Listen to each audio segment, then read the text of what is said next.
तो सबसे पहले आपको गुमास्ता लाइसेंस बनवाने के लिए ये डॉक्यूमेंट्स चाहिए होंगे। आपको चाहिए होगा आधार कार्ड और पैन कार्ड, जो भी अप्लाई कर रहा है उसका भी, और अगर आपके साथ कोई आपका पार्टनर है फर्म में या फिर कोई और मेंबर है या दुकान पे काम करने वाला कोई और व्यक्ति है आपके साथ बिजनेस से जुड़ा हुआ है, तो उसका भी आधार और पैन कार्ड आपको चाहिए होगा।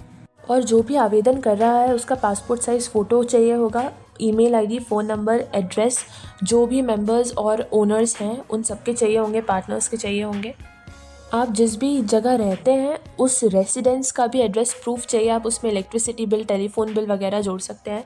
और जहां आपका बिजनेस का एड्रेस है उसका भी एड्रेस प्रूफ आपको देना पड़ेगा। उसमें भी आप अपना इलेक्ट्रिसिटी का बिल या टेलीफोन बिल, आप अपने पार्टनरशिप डीड या फिर ओनरशिप कॉन्ट्रैक्ट को भी जोड़ सकते हैं, वो भी एड्रेस प्रूफ हो जाएगा बिजनेस। इसके साथ आपको पार्टनरशिप डीड, अगर आपका पार्टनरशिप फर्म का रजिस्ट्रेशन है वो लगेगा, या फिर अगर आप अपना शॉप का रजिस्ट्रेशन कर रहे हैं तो ओनरशिप का कॉन्ट्रैक्ट, या फिर अगर आपकी कंपनी है तो उसका MOU लगेगा। और आपको एक geo tagging reference number generate करना होता है जिसकी इन्फॉर्मेशन आगे वीडियो में है। सो ये सारे डॉक्यूमेंट्स हैं जो रिक्वायर्ड होते हैं। Now to start with the registration process, आपको सबसे पहले गूगल पे टाइप करना है श्रम सेवा पोर्टल। इसको टाइप करने के बाद MP ऑनलाइन के थ्रू जो वेबसाइट दिख रहा है श्रम सेवा पोर्टल का, आपको वो विजिट करना है। This will be the home page. ऊपर आप देखेंगे सिटीजन लॉगिन करके आपको एक ऑप्शन दिखेगा, आप उस पर क्लिक करेंगे। उस पर क्लिक करने के बाद ऐसा विंडो आपके सामने अपीयर होगा। अगर आप फर्स्ट टाइम यूज़र हैं और आपके पास ऑलरेडी कुछ लॉगिन ID पासवर्ड नहीं है तो आप साइन अप करेंगे, अपना यूज़र प्रोफाइल क्रिएट करेंगे।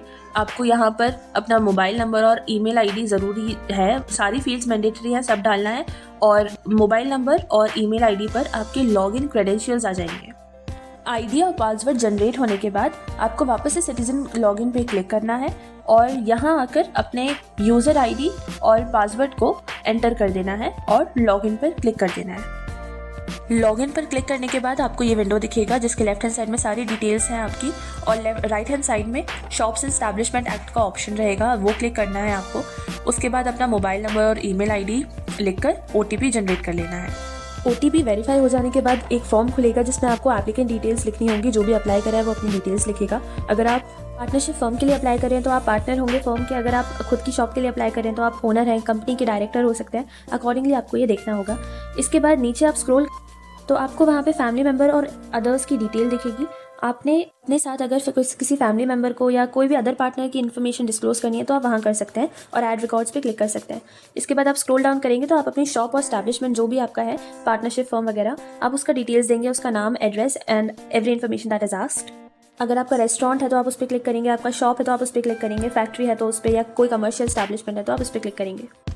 कमर्शियल एस्टैब्लिशमेंट को और ज़्यादा डिफाइन करने के लिए वो आपसे पूछेगा कि आपका बिजनेस टाइप कैसा है, तो आप अकॉर्डिंगली सारे ऑप्शंस को जो बेस्ट सूट करता है आपकी बिजनेस को, आप उस पर क्लिक कर सकते हैं। जब वो पूछे आपसे इन्वेस्टमेंट टाइप, तो उसमें आपको बताना है कि अगर आप डोमेस्टिक, मतलब अगर आपने इंडिया में कंपनी खोली है या शॉप खोली है तो डोमेस्टिक है, और अगर इंटरनेशनल है तो फिर आप फॉरेन पे क्लिक करेंगे।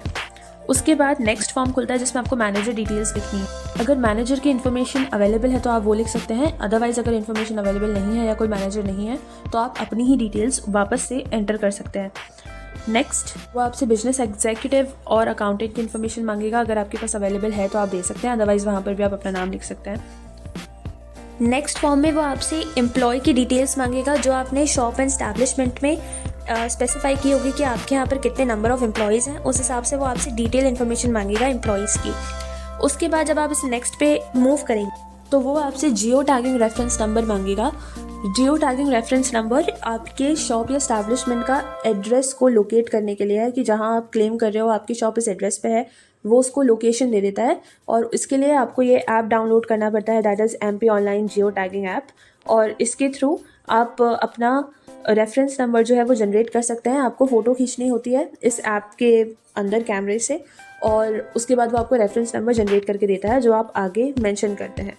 जैसे ही आप येस पे क्लिक करेंगे रेफरेंस नंबर जनरेट करने के बाद, वो आपसे रेफरेंस नंबर को लिखने के लिए कहेगा और वो एसोसिएटेड इमेज जो होगा अपने आप डिस्प्ले हो जाएगी। उसके बाद वो आपसे जितने भी डॉक्यूमेंट्स हमने आपको पहले बताए थे आपको लगेंगे इस रजिस्ट्रेशन के लिए, वो अपलोड करने के लिए कहेगा। Special care has to be taken कि डॉक्यूमेंट्स मांग रहा है वो सब आपके पास अवेलेबल होना चाहिए और जिस साइज़ में उसने मांगा है उसी साइज़ में आपको अपलोड करना है। अगर आपकी फ़ोटो या PDF का साइज़ ज़्यादा होता है तो आपको उसको कंप्रेस करना पड़ेगा बिफोर अपलोडिंग।